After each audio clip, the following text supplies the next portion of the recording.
Millonario se burló de la mujer de limpieza, pero ella tradujo un contrato de $1.000.000. El rugido del motor de su sedán de lujo era el único sonido que lograba callar el martilleo incesante en la cabeza de Arthur. La presión del inminente acuerdo de fusión internacional, un negocio que podría redefinir su imperio, lo había convertido en un manojo de nervios. Entró en casa como un huracán, con el teléfono móvil pegado a la oreja mientras gritaba órdenes a un subordinado aterrorizado. Al otro lado de la línea, el silencio que lo recibió no era de paz, sino de una tensión palpable, densa y cortante. Fue entonces cuando oyó un sollozo ahogado procedente de la sala de estar, un sonido frágil que perforó su armadura de estrés. Allí se encontró con una escena que le heló la sangre. Su novia Sabrina, con el rostro contraído en una máscara de furia, sujetaba el brazo de su pequeña hija de 7 años, Clara, con una fuerza innecesaria. En el suelo, un charco de zumo de naranja manchaba una pila de documentos.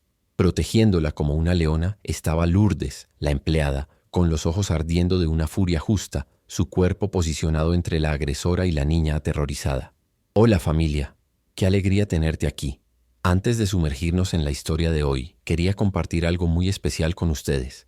Estamos a un pasito de alcanzar nuestro primer gran sueño, llegar a los 500 suscriptores.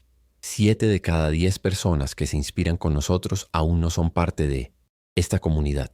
Si nuestras historias te aportan valor, con un simple clic en suscribirse, nos ayudas a dar ese último empujón. Y déjanos tu me gusta si quieres que sigamos trayendo relatos como este. Gracias por ayudarnos a crecer». Sabrina, al ver a Arthur, soltó inmediatamente el brazo de Clara y orquestó una transformación instantánea, su rostro de furia derritiéndose en una máscara de víctima ultrajada. «Arthur, mi amor, menos mal que has llegado», exclamó ella con la voz goteando un dramatismo calculado. Esta niña torpe casi arruina los borradores del contrato japonés. Y tu empleada, en lugar de disciplinarla, se atrevió a levantarme la voz. Arthur, con la mente todavía dando vueltas a cifras y cláusulas contractuales, miró los papeles manchados, luego el rostro lloroso de su hija y la postura desafiante de Lourdes. Su agotamiento y el prejuicio social lo llevaron a tomar el camino de menor resistencia. Ignoró la expresión de Lourdes, una mujer que siempre había sido un pilar de estabilidad en su casa, y centró su frustración en ella. «Lourdes, su trabajo es limpiar, no entrometerse en asuntos de familia. ¿Qué sabe usted sobre la importancia de estos papeles?», tronó él, su voz más áspera de lo que pretendía. La cruel ironía se le escapó cuando, en un gesto de desprecio, cogió uno de los papeles y lo agitó en dirección a ella. «¿Siquiera puede leer lo que está escrito aquí?». La humillación en las palabras de Arthur flotó en el aire, más pesada que cualquier grito. Lourdes, que había servido a esa familia con una lealtad inquebrantable desde antes del fallecimiento de su amada patrona Isabela, sintió el aguijón de la injusticia. Ella no bajó la mirada. En su lugar, sostuvo la de Arthur con una dignidad silenciosa que era una acusación en sí misma. En sus ojos él no vio sumisión, sino una profunda decepción. Sabrina, por otro lado, saboreaba su victoria, una sonrisa sutil y triunfante jugando en sus labios mientras se acercaba a Arthur, colocando una mano posesiva en su brazo. «¿Ves, cariño? Ella no entiende nuestro mundo. Manda a Clara a su cuarto», susurró ella, su voz un dulce veneno. Arthur, actuando por instinto y queriendo solo terminar el enfrentamiento para poder volver a su caos profesional, hizo un gesto brusco en dirección a su hija. «Clara, a tu cuarto. Ahora». El pequeño cuerpo de la niña se estremeció y, con una última mirada asustada a su padre, corrió escaleras arriba, sus sollozos resonando en el mármol frío del vestíbulo. El silencio que siguió a la huida de Clara fue ensordecedor. Arthur, ahora sin la distracción del llanto de su hija, vio la escena con una claridad incómoda. Vio el temblor sutil en las manos de Lourdes, que recogía los trozos del vaso roto con una precisión metódica, como si estuviera juntando los pedazos de su propia dignidad herida. Vio el brillo de satisfacción mal disimulado en los ojos de Sabrina, una crueldad que él, en su negligencia emocional, se había negado a ver antes. De repente, el peso de su ausencia se desplomó sobre él. ¿Cuánto tiempo hacía que no miraba verdaderamente a su hija?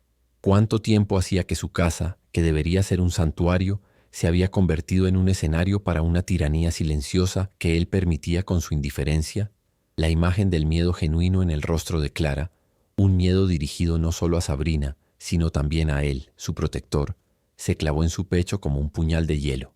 La culpa fue una ola abrumadora, sofocando su ira y su estrés. Él era el héroe atormentado, Un hombre que había construido un imperio, pero que estaba dejando que su propia familia se desmoronara bajo su techo. Le había fallado a su hija y a la memoria de su difunta esposa, Isabela, que confiaba en él para cuidar de su bien más preciado. Sabrina continuaba hablando, su voz convirtiéndose en un zumbido indistinto mientras tejía más mentiras sobre la supuesta insubordinación de Lourdes y la falta de disciplina de Clara. Pero Arthur ya no la oía. Su mirada estaba fija en Lourdes, esta mujer humilde que en ese momento exhibía más fuerza e integridad que él. Se dio cuenta de que en su arrogancia había atacado a la única persona que realmente estaba protegiendo a su hija. La verdad, aunque parcial, lo golpeó con la fuerza de un golpe físico. Él era el responsable. Su negligencia había abierto la puerta a la crueldad, y el enfrentamiento que acababa de presenciar era solo la punta de un iceberg de sufrimiento que se había negado a ver. Horas más tarde, el silencio de la mansión pesaba sobre Arthur como un sudario. El brillo de su ordenador portátil iluminaba su rostro, pero las cifras y los gráficos de la fusión habían perdido todo significado. La imagen que se repetía en su mente era la del terror en los ojos de su hija y la de la dignidad herida en la mirada de Lourdes. Incapaz de soportar el peso de su propia conciencia, bajó las escaleras hacia la cocina, el corazón latiéndole con una ansiedad que no sentía desde hacía años. Encontró a Lourdes sentada a la pequeña mesa, una taza de té intacta frente a ella, su rostro un mapa de preocupación y tristeza. Se detuvo en la entrada, su imponente presencia repentinamente reducida por la vergüenza. Lourdes comenzó, su voz apenas un susurro ronco. No hay palabras para expresar lo arrepentido que estoy. Lo que dije fue imperdonable. Fui ciego, arrogante y negligente. Por favor, necesito que me diga la verdad. ¿Desde cuándo está pasando esto delante de mis narices? Lourdes levantó la mirada, sus ojos escrutando el rostro de su patrón, buscando un atisbo de la sinceridad que ella desesperadamente quería encontrar. La vio, no en sus palabras, sino en la vulnerabilidad cruda de su expresión, en la forma en que sus hombros, normalmente rectos y orgullosos, estaban ahora encorvados por el peso del remordimiento. Pensó en Isabela, su difunta patrona y amiga, y en la promesa que le había hecho de cuidar siempre de Clara. Esa promesa superaba cualquier lealtad hacia Ontisin.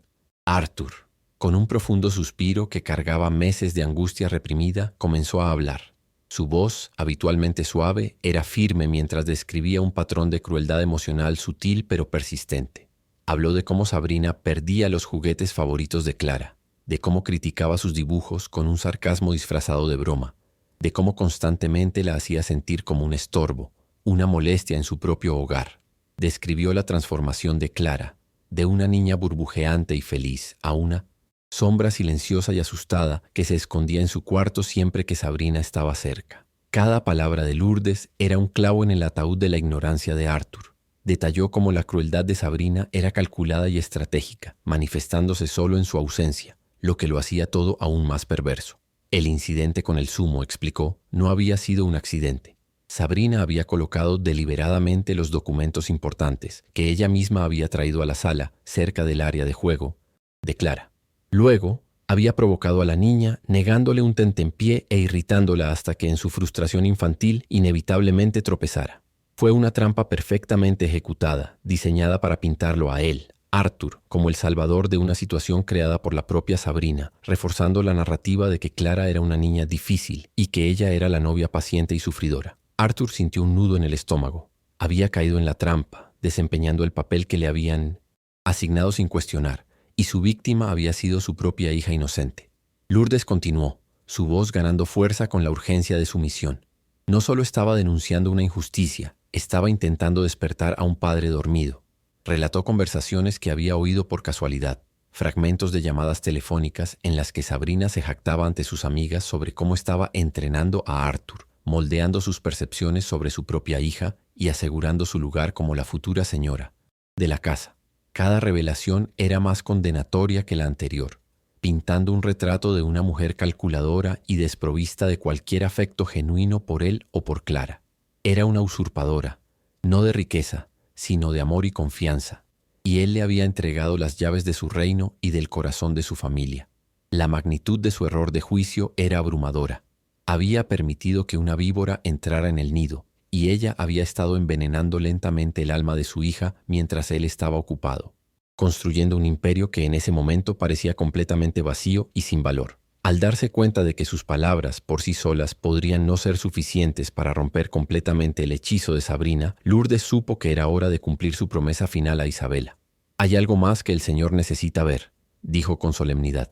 La señora Isabela, ella sabía que su corazón es bueno, pero que su trabajo y su dolor lo dejarían vulnerable. «Me dejó algo para usted con instrucciones de entregárselo solo cuando sintiera que usted estaba listo para ver la verdad más allá de las apariencias». Con estas palabras se levantó y fue a su pequeño y modesto cuarto, regresando momentos después con una pequeña caja de madera pulida con delicadas tallas de flores. Se la entregó a Arthur, cuyas manos temblaban ligeramente al recibirla. El objeto parecía pulsar con una energía familiar, un eco del amor de su difunta esposa. Con el corazón martilleando contra sus costillas, Arthur abrió la caja. En su interior, sobre un forro de terciopelo descolorido, reposaba un diario con cubierta de cuero. La caligrafía elegante y fluida en la primera página era inconfundiblemente la de Isabela, y verla lo golpeó con la fuerza de un recuerdo físico, el aroma fantasma de su perfume llenando sus sentidos. Lo abrió con una reverencia temblorosa. Las primeras entradas eran una crónica de su amor, llenas de anécdotas tiernas y sueños compartidos. Sin embargo, a medida que avanzaba, un tono de melancolía comenzó a infiltrarse en las páginas. Isabela escribía sobre su creciente preocupación por cómo el trabajo lo estaba consumiendo, creando un abismo emocional entre ellos mucho antes de que la enfermedad creara un abismo físico. Temía que estuviera perdiendo la capacidad de conectar, no solo con ella, sino con la esencia de la vida que estaban construyendo juntos. Sus palabras parecían hablar directamente desde la tumba a su situación actual, cada frase una profecía espantosamente precisa. «Mi querido Arthur», se leía en un pasaje, «tu impulso es lo que te hace brillante, pero también es tu mayor vulnerabilidad. Temo que, cuando yo ya no esté aquí, tu dolor, combinado con tu dedicación al imperio que construimos, te ciegue ante los corazones de aquellos que buscan explotarte. Tengo un miedo terrible de que alguien intente ocupar mi lugar en nuestra casa y en el corazón de Clara, no con amor, sino con ambición. Por favor, mi amor, no dejes que la soledad te haga confiar en una fachada bonita». La descripción era tan perfecta, tan exacta, que Arthur sintió un escalofrío. Isabela no solo lo estaba advirtiendo, estaba describiendo a Sabrina, una mujer que nunca había conocido, pero cuya naturaleza había presentido con una claridad escalofriante. Continuó leyendo con la respiración contenida en la garganta, sintiendo que el diario lo estaba llevando a una revelación aún más profunda. Fue entonces cuando encontró la historia que lo cambiaría todo. Isabela escribió sobre su hermano Miguel, un nombre que Arthur apenas recordaba haber oído. Lo describió como un alma brillante y gentil, un lingüista prodigioso apasionado por las culturas y las palabras, que había sido desheredado y expulsado de la familia por su propio padre, un hombre pragmático e implacable que veía la pasión de Miguel por las humanidades como una afrenta y una inutilidad. El patriarca de la familia había exigido que Miguel se uniera al negocio familiar, y su negativa a abandonar su vocación fue vista como la máxima traición, resultando en una ruptura de relaciones brutal y definitiva. Arthur sintió una punzada de reconocimiento. La intransigencia y el orgullo de su suegro eran legendarios. Isabela reveló en su diario que la disputa había sido alimentada por un malentendido y por la terquedad de ambos hombres, dejando una herida abierta en su familia que nunca había cicatrizado. «Miguel es el hombre más honorable que he conocido», escribió Isabela. «Puede que haya perdido su fortuna, pero nunca perdió su alma.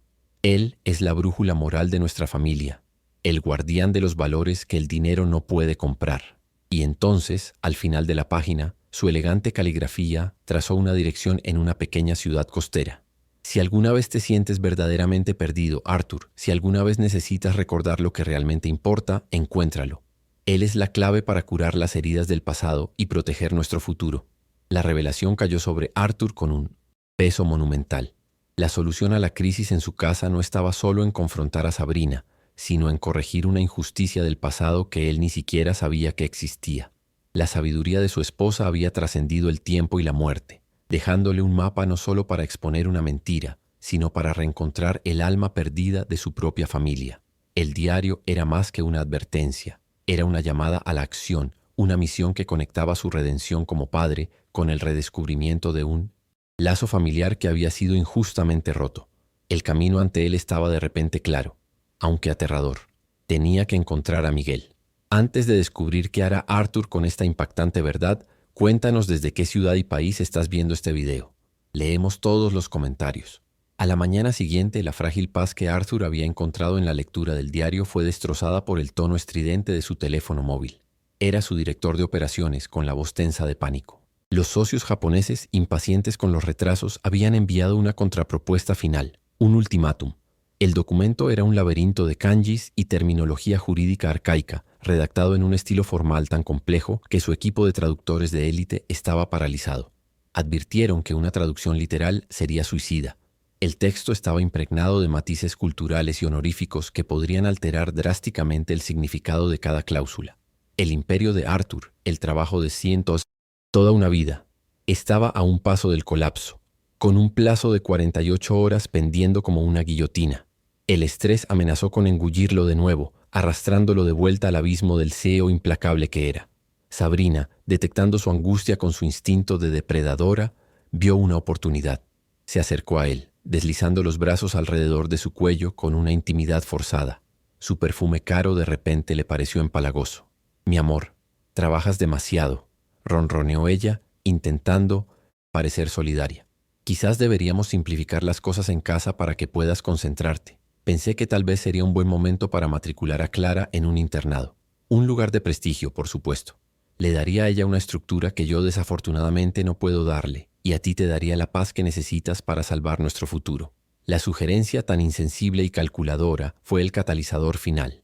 En ese momento Arthur la vio con absoluta claridad, no como una compañera, sino como una estratega que veía a su propia hija como un obstáculo a ser eliminado. Su resolución se solidificó, transformando su culpa en determinación. Ignorando las protestas indignadas de Sabrina, Arthur subió las escaleras y fue al cuarto de Clara. La niña estaba sentada en el suelo, jugando en silencio con una muñeca vieja, la misma que Lourdes le había arreglado varias veces. Se arrodilló frente a ella, un gesto que no hacía desde hacía demasiado tiempo, y la miró a los ojos. «Clara, ¿quieres ir a una aventura?», preguntó con voz suave. «Vamos a conocer a una persona muy especial, de la familia de mamá». Por primera vez en muchos meses, un brillo genuino de curiosidad y entusiasmo se encendió en los ojos de su hija. Hizo una pequeña maleta para los dos, un acto de paternidad tan simple y sin embargo tan profundamente significativo. Al bajar las escaleras, pasaron junto a Sabrina, cuyo rostro era una máscara de furia confusa. Arthur no le dirigió una palabra. Se limitó a tomar la mano de Clara y a salir por la puerta, dejando atrás el lujo frío de la mansión. El viaje en coche se convirtió en un santuario en movimiento, una burbuja de tiempo que les permitió comenzar a sanar. Lejos de los correos electrónicos y las llamadas, Arthur se concentró por completo en la pequeña persona sentada a su lado. Habló, no sobre negocios o problemas, sino sobre su madre, compartiendo recuerdos felices que hicieron sonreír a Clara. Y luego hizo lo más difícil de todo. Pidió perdón. «Perdóname, hija mía. Perdón por estar tan ausente. Perdón por no haberte escuchado. Papá cometió un gran error, pero voy a corregirlo, lo prometo». Pararon en una heladería de carretera, el tipo de lugar que normalmente despreciaría, y se sentaron en un banco de plástico a comer cucuruchos de helado que goteaban ensuciándose de forma gloriosa. Puso a sonar las canciones infantiles que Isabela solía cantar, y pronto la tímida voz de Clara se unió a él, llenando el coche con una melodía de esperanza reencontrada. Llegaron a la dirección del diario al atardecer. Era un lugar que parecía pertenecer a otro mundo, lejos de su realidad de hormigón y cristal. Una casa encantadora, pintada de azul marino, con un pequeño jardín repleto de flores silvestres, anexa a una modesta escuela de idiomas comunitaria. El sonido de risas y de voces practicando diferentes idiomas flotaba en el aire salado del mar. A través de una ventana abierta, vieron a un hombre dando una clase a un pequeño grupo de estudiantes atentos. Tenía el pelo canoso en las sienes y una postura tranquila y académica. Pero sus ojos eran los de Isabela. Tenían la misma bondad, la misma inteligencia chispeante. Arthur sintió un nudo en la garganta. Era Miguel. El parecido era tan abrumador que era como ver un fantasma amado, un doloroso y hermoso recuerdo de la mujer que había perdido. Vacilante, Arthur tomó la mano de Clara y entró. Miguel terminó su frase en italiano. Se despidió de sus alumnos con una cálida sonrisa y se volvió hacia los recién llegados. Su expresión de curiosidad amistosa se transformó en asombro al mirar a Arthur y luego a la niña a su lado. «Usted es», comenzó Miguel con la voz quebrada. «Soy Arthur, el marido de Isabela. Y esta es Clara, su sobrina». El nombre de Isabela flotó entre ellos, cargado con el peso de años de silencio y dolor. Pero toda la formalidad se desvaneció en el momento en que los ojos de Miguel se encontraron con los de Clara. Su fachada profesional se desmoronó, reemplazada por una ola de emoción pura. Se arrodilló lentamente para no asustarla y su rostro se suavizó en una sonrisa de una ternura indescriptible. «Hola, Clara. Soy tu tío Miguel. Tu madre me hablaba mucho de ti en sus cartas». Hubo una conexión instantánea, una resonancia de alma que trascendió el tiempo y la distancia. Clara, que normalmente era tímida con los extraños, dio un paso adelante y tocó el rostro de Miguel como si estuviera confirmando que era real. Él tomó su manita, sus ojos llenándose de lágrimas que no se molestó en ocultar. Era el pedazo de su hermana que pensaba que había perdido para siempre, allí mismo frente a él. Arthur observaba, sintiéndose un intruso en este reencuentro sagrado. Más tarde, sentados en la pequeña sala de estar de Miguel, rodeados de libros y mapas, Arthur contó toda la historia. No ocultó nada: su negligencia, la crueldad de Sabrina, la sabiduría profética del diario de su esposa. Finalmente, con una humildad que nunca antes había conocido, extendió las páginas del contrato japonés sobre la mesa de centro. «Sé que no tengo derecho a pedirlo», dijo, «pero estoy desesperado. No por el dinero, sino por ella. Necesito salvar el legado de su madre». Miguel escuchó en silencio, su expresión una mezcla compleja de tristeza por el dolor de su hermana y una nueva determinación. No veía frente a él a un titán corporativo, sino a un hombre roto tratando de juntar los pedazos de su familia. Vio el rostro de su sobrina y supo lo que Isabela le habría pedido que hiciera. «La familia no se rige por derechos, Arthur. Se rige por el deber y el amor», dijo con sencillez. «Por supuesto que voy a ayudar, por Isabela y por ella». Su aceptación no fue una transacción, sino un acto de gracia, un puente construido sobre años de separación. El regreso a la mansión fue tenso, un frente frío colisionando con la ola de calor de su recién descubierta conexión familiar. Sabrina los esperaba en el vestíbulo, su postura rígida de furia apenas contenida. Cuando vio a Miguel modestamente vestido tomando la mano de Clara con una familiaridad protectora, su rostro se contrajo en una mueca de desprecio. «Arthur, ¿qué significa esto?», siseó ella, su voz cortante. «¿Quién es este individuo? ¿Dónde habéis estado? Me dejaste aquí preocupándome, lidiando con tu crisis, ¿y vuelves con un vagabundo?». Sus palabras, destinadas a herir y a menospreciar, no tuvieron el efecto deseado. Arthur, ahora anclado por un propósito claro, la miró con una calma fría que la desarmó. «Este es Miguel, hermano de Isabela y tío de Clara. Es mi invitado y está aquí para ayudarnos», declaró, su voz sin dejar lugar a argumentos. La expresión de Sabrina pasó de la ira al pánico. ¿Un miembro de la familia olvidado? ¿Un pariente de sangre con un derecho legítimo a ese espacio? Era una amenaza imprevista, una variable que no podía controlar. Lourdes apareció desde la cocina y al ver a Pino Tachentos, «Miguel». Sus ojos se abrieron de par en par con asombro y luego se llenaron de lágrimas de alivio. Hizo una pequeña reverencia, un gesto de profundo respeto, reconociéndolo no como un extraño, sino como una oración atendida, un guardián que había venido a restaurar el orden. La tensión en la casa era casi insoportable mientras se dirigían al despacho de Arthur.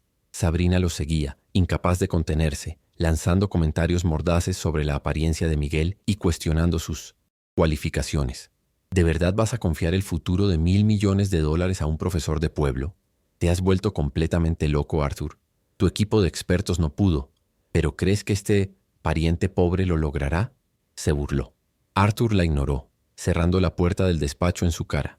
Un acto de demarcación claro y definitivo. Dentro, la atmósfera cambió. El caos dio paso a una concentración silenciosa. Miguel extendió los documentos sobre el enorme escritorio de caoba, sus ojos recorriendo las complejas columnas de caracteres con una velocidad y una comprensión que dejaron a Arthur maravillado. Las horas pasaban. Cayó la noche. Lourdes les trajo café y sándwiches, intercambiando una mirada de aliento con Miguel. Finalmente, mucho después de la medianoche, Miguel se reclinó en la silla y respiró hondo. Su rostro estaba serio. «Lo encontré», dijo en voz baja. «Es brillante en realidad, diabólicamente brillante». Explicó que el contrato estaba plagado de trampas lingüísticas. Usando una forma extremadamente formal y arcaica de keigo, lenguaje honorífico japonés, los abogados de la otra parte habían redactado cláusulas que parecían ser de deferencia y respeto, pero que en realidad contenían un veneno oculto. La terminología era tan oscura que solo un académico especializado en la historia del lenguaje jurídico japonés podría identificarla. La trampa principal, la píldora de veneno, estaba escondida en una sección aparentemente inofensiva sobre la estructura del Consejo de Administración. La cláusula estipulaba que, en nombre de la armonía y el consenso mutuo, cualquier intento futuro de Arthur de alterar la composición del Consejo daría automáticamente a los socios japoneses una mayoría de votos abrumadora. Sería una adquisición hostil disfrazada de cortesía, entregándole el control total de su propia empresa. Mientras Miguel detallaba la traición, la puerta del despacho se abrió de golpe. Sabrina, incapaz de soportar más el suspense, entró como un huracán. ¿Y bien?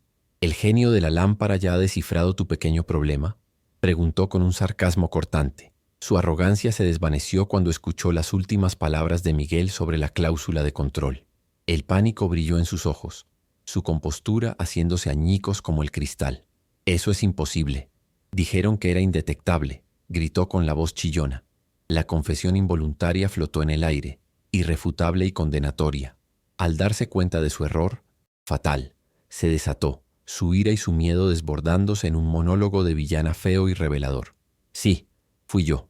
¿Crees que iba a pasar el resto de mi vida esperando que un hombre emocionalmente incapacitado como tú me diera lo que merezco? Tú y tu hija llorona sois una carga. Yo construí esto. Yo hice los contactos. Tanaka-san y yo planeamos esto durante meses. Estabas demasiado ciego por el recuerdo de tu santurrona esposa para ver lo que tenías delante de tus narices. El veneno de sus palabras llenó la sala, pero en lugar de dolor, Arthur sintió una extraña sensación de liberación. La niebla en la que había vivido durante años finalmente se había disipado. Miró a la mujer que pensaba que amaba y no vio nada más que un vacío codicioso. No había ira en su voz cuando finalmente habló. Solo una finalidad fría y absoluta. Se acabó, Sabrina. Cogió el intercomunicador de su escritorio. Seguridad, necesito una escolta para la señorita Rocha. Se va, permanentemente. El rostro de Sabrina pasó de la furia a la súplica. Se aferró a su brazo, sus uñas clavándose en la tela de su camisa. Arthur, no, te quiero. Lo hice por nosotros, gimoteó. Pero sus palabras eran huecas, desprovistas de toda verdad. Él apartó su mano con calma. 2 guardias de seguridad entraron discretamente en la sala. Su lucha patética y sus gritos resonaron por el pasillo mientras era escoltada fuera, una reina depuesta de su falso castillo. La casa finalmente quedó en silencio, purgada de su veneno. ¿Te está gustando esta historia? Deja tu me gusta y suscríbete al canal para no perderte el desenlace. Ahora continuamos con el video. Con la salida de Sabrina, fue como si una tormenta que se había estado gestando durante meses finalmente pasara, dejando atrás un aire limpio y una quietud extraña pero bienvenida. En el silencio de la madrugada, Arthur, Miguel y Lourdes se sentaron en la cocina, el corazón de la casa, mientras Clara dormía pacíficamente en un sofá cercano, un ángel, inconsciente de la batalla que se había librado por ella. Una nueva claridad se había instalado en Arthur. Miró a Lourdes, la mujer que había sido su inquebrantable brújula moral, y vio mucho más que una empleada. Lourdes, dijo, su voz cargada de una profunda gratitud. Usted no es una empleada, es la guardiana de esta familia. A partir de mañana será la administradora de toda esta casa, pero eso no es suficiente. La empresa financiará cualquier educación que desee seguir, en cualquier campo. Su discernimiento y su integridad son demasiado valiosos para limitarse a estas paredes. Luego se volvió hacia Miguel, el hermano que apenas conocía, pero que ya sentía como un ancla. Miguel, lo que hiciste por nosotros, no hay forma de pagártelo, pero puedo pedirte que te quedes, no como un favor, sino como un socio. Quiero crear una nueva división en la empresa, un departamento de comunicaciones internacionales y ética, y quiero que tú lo lideres. Necesito tu sabiduría, no solo tu pericia. En esa cocina, en esa hora tranquila, Arthur no estaba dando órdenes. Estaba reconstruyendo su vida sobre una nueva base de respeto, mérito y amor genuino. 6 meses después, la mansión era irreconocible, no en su estructura, sino en su alma. La luz del sol parecía entrar con más intensidad, iluminando pasillos que ahora resonaban con risas en lugar de silencios tensos. En la puerta del frigorífico, otrora un monolito de acero inoxidable inmaculado, ahora se exhibían con orgullo coloridos dibujos infantiles, un retrato de familia donde las 4 figuras, Arthur, Clara, Miguel y Lourdes, sonreían de la mano bajo un sol radiante. En el vasto jardín, donde antes Arthur solo paseaba mientras hablaba por el móvil, ahora corría detrás de Clara, que se equilibraba triunfante en una bicicleta por primera vez sin ruedines. Su risa era genuina, Su rostro ya no estaba marcado por la máscara de estrés perpetuo del héroe atormentado. Simplemente estaba allí, totalmente presente, disfrutando del pequeño y milagroso momento de ser padre. Su curación no estaba completa, pero el camino hacia la redención se estaba pavimentando, un día a la vez, con estos ladrillos de alegría simple y cotidiana. La nueva dinámica familiar se había instalado con una naturalidad sorprendente. Miguel demostró ser no solo un tío cariñoso, sino un activo inestimable para la empresa. Su despacho en casa, con vistas al jardín, era un centro de diplomacia y entendimiento. Renegoció el acuerdo con Punadis, los socios japoneses, transformando una relación casi hostil en una asociación basada en el respeto mutuo, asegurando beneficios aún mayores de los previstos en el acuerdo original. Su presencia trajo una brújula moral que la empresa de Arthur necesitaba desesperadamente. Mientras tanto, el papel de Lourdes floreció más allá de cualquier título. Muchas tardes se la veía sentada con Clara en la mesa de la cocina, no solo supervisando los deberes, sino compartiendo su sorprendentemente vasto conocimiento del mundo. Corregía la pronunciación de Clara en francés, le contaba historias de diferentes culturas, nutriendo su mente y su espíritu con la misma dedicación con la que cuidaba de la casa. La antigua jerarquía de patrón y empleada se había disuelto, reemplazada por un círculo de cuidado y respeto mutuo. La escena culmina en una cálida noche de verano. Los cuatro están reunidos en el patio para una cena informal, la mesa iluminada por una guirnalda de luces suaves. Están celebrando el exitoso lanzamiento de una fundación benéfica, creada con una parte significativa de los beneficios de la nueva asociación japonesa, que ofrece becas de estudio en lenguas y humanidades a jóvenes desfavorecidos. Un homenaje directo al camino que Miguel fue forzado a abandonar y que, sin embargo, los había salvado a todos. Arthur levanta su copa. El tintineo del cristal, un sonido suave en la noche. Su mirada pasa por cada uno de ellos.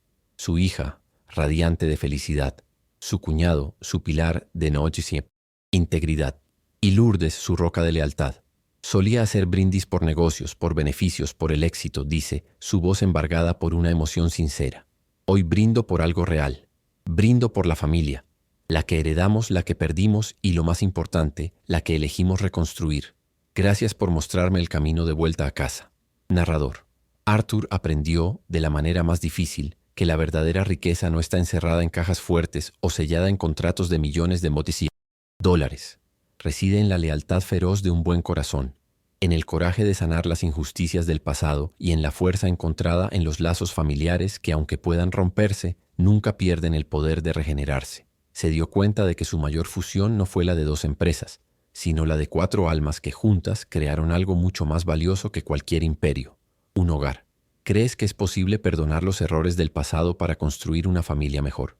Deja un like si crees que el amor verdadero siempre encuentra el camino. Suscríbete para más historias donde la bondad triunfa. Comenta, la familia es todo. Si tú también crees en segundas oportunidades.